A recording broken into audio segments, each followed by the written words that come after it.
My name is Eleanor Wilkinson. I have been the PSE coordinator in Yscol areas for 10 years.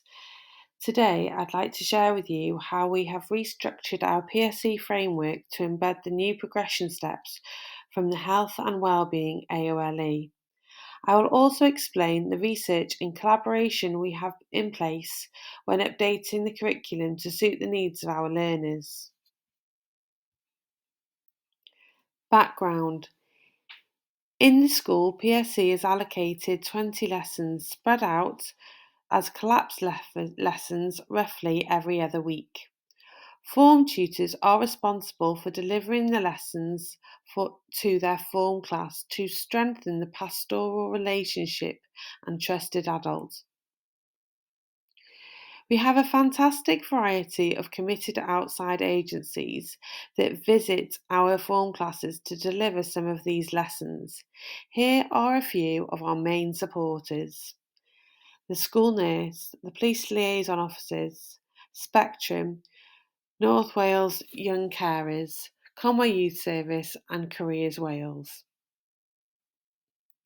Speaking honestly as a PSE coordinator, here are a few of the challenges that we have to overcome to deliver a meaningful PSE scheme of work. PSE is an ever-evolving subject that needs to meet the needs of our learners. It is important to be proactive as well as reactive, and the curriculum needs to be updated every single year. There isn't enough training hours to support all our form teachers in all aspects of PSE. Training events are attended by middle leaders who don't often get the opportunity to cascade the information to frontline staff who are delivering the lessons. Outside agencies often lose funding or change agendas, and our curriculum has got to be cohesive for all our students. 5. Relying on guest speakers often prohibits help being signposted within the school environment, which is important. 6. PSE is a subject that can't be a tick box exercise, and topics need to be revisited. Resources need to be appropriate and comply with the RSE policy. More training is required so staff feel confident in this area. 8. PSE needs to be consistent, and so many teachers may feel uncomfortable or not confident enough to deliver particular lessons. For our native subject areas, we often have studied at degree level. 9. Students have given the feedback that our lessons can be too tame and often repetitive, and they want less time to discuss important topics between them and their peers. 10.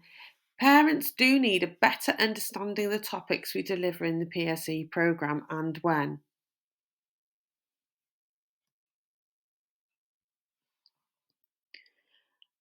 As a school, we have always been forward thinking in our approach. Our new framework was put in place 2 years ago to be compatible with the new curriculum and the RSE policy.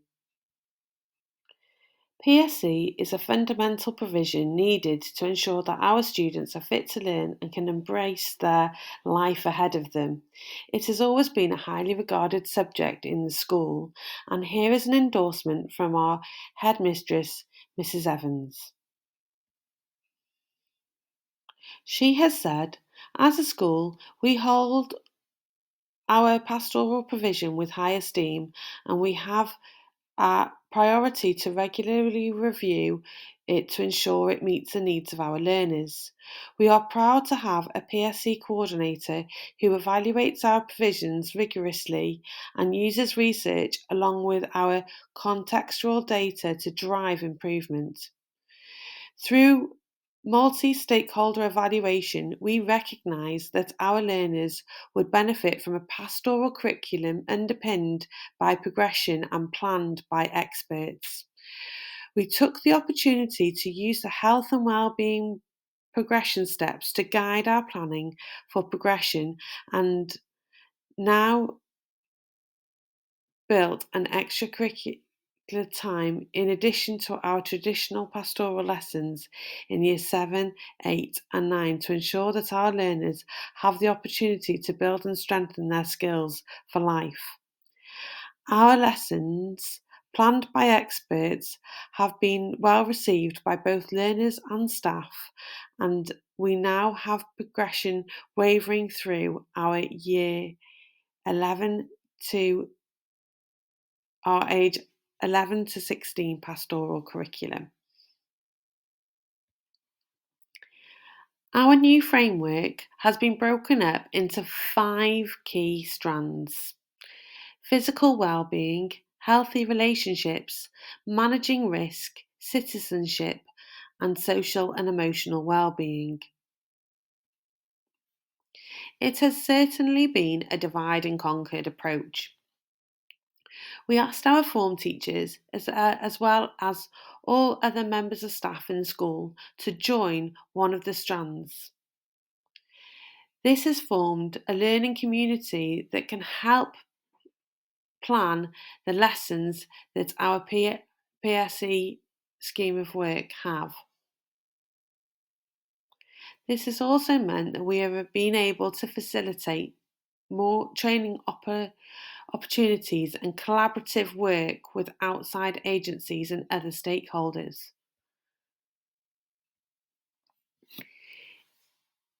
We use research as well as our collaborative work to update our scheme of work to make sure that it suits the needs of our learners.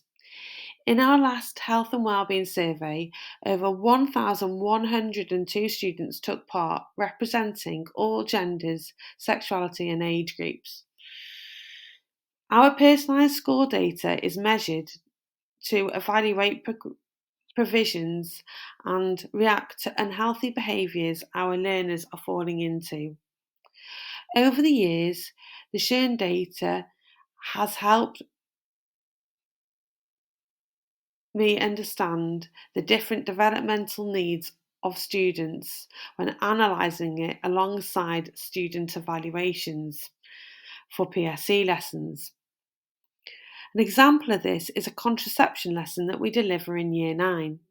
It is well received by the girls, however the boys always seem to have a lower score in their evaluation.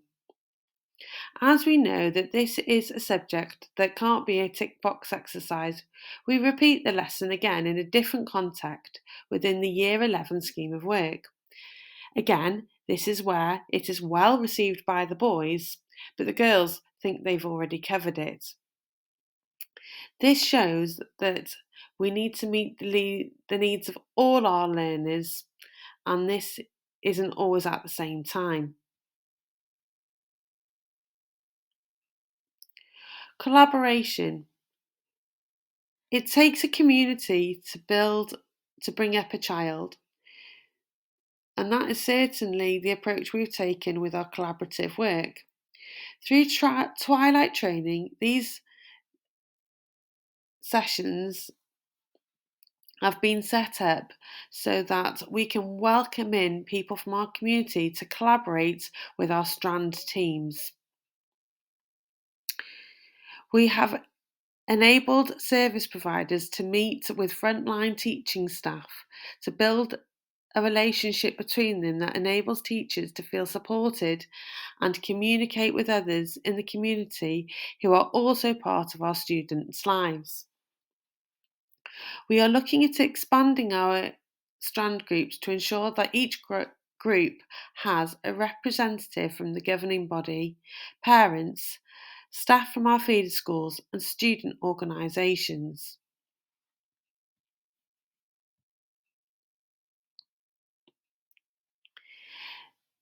These strand groups are learning communities that look at the scheme of work for the strand area.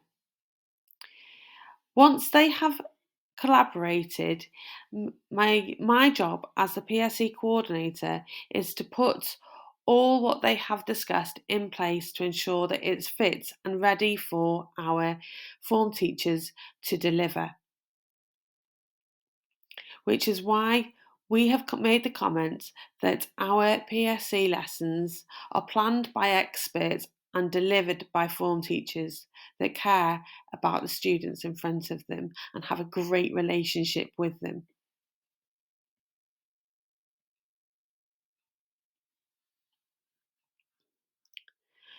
Understanding the developmental age of students. Here is an example of one of our strands and where they and how it is distributed to suit the developmental needs of learners. Our shown data has said that girls are starting to explore their sexual relationships within year 9. Hence why we have more provisions and more lessons within the year 9 framework to support these students. As the Strand leader of the citizenship team, I have noticed that the staff who have chosen to be part of the team are from subject areas that cover topics that link nicely to citizenship. This makes staff within the team feel much more confident and passionate about the lessons that they are planning. What is really nice about the model is that each Strand team have access to local agencies that have been able to offer training and support that link directly to the Strand. As the Strand leader of the citizenship team, I have noticed that it all means that I will be able to come in and offer training to staff that sit within that particular responsibility area, and do some sort of sessions that can be guided by them as to what they need from me. And it might be that I think, well, actually they need to know a little bit about this, and I can put, it might be something new bits of law that I think is important that the staff are aware of for their own inputs into class. And it's that talking process, it's that two-way thing, isn't it? So that I've got that link in school that I know that if they need training on a particular thing, I can offer to come in after school or on staff training days and do that. It all means that I will be able Using to these strands and learning communities, we are able to respond quickly to the needs of our community. We are able to help and support other outside agencies with what they need from me, and it might be concerns regarding community behaviours, such as the rise in antisocial behaviour on the lead up to Halloween. That I think it's important that the staff are aware of for their own. This is just one example. And it's that talking process, it's that two. Thank you so much for listening. If you'd like any more information about our framework in our school areas, please feel free to contact the school.